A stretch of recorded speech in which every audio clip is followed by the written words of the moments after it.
आज हमारी जो बीजेपी यूनिट मंडल सोनकोट की है, जिसमें हमारे जो मंडल प्रेसिडेंट मेहताब बुखारी जी, उसके साथ में हमारे district vice president Azhar Manas ji और मैं खुद Sanjay Kesar, ex vice president Muslim community Sonkot, आज हम वेलकम करने के लिए एसएचओ साहब का थाने में गए थे।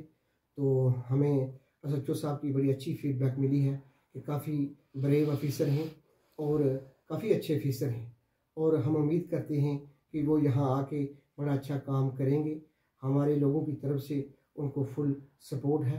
और मैंने ये बात ज़रूर कही कि we respect those who respect the law. तो मुझे उम्मीद है कि हम मिलजुल कर सोनकोट को के अच्छा सोनकोट बनाएंगे और उसी के साथ साथ लॉ एंड ऑर्डर को मेंटेन करने में हम पूरी जो है पुलिस प्रशासन की जो है सपोर्ट करेंगे।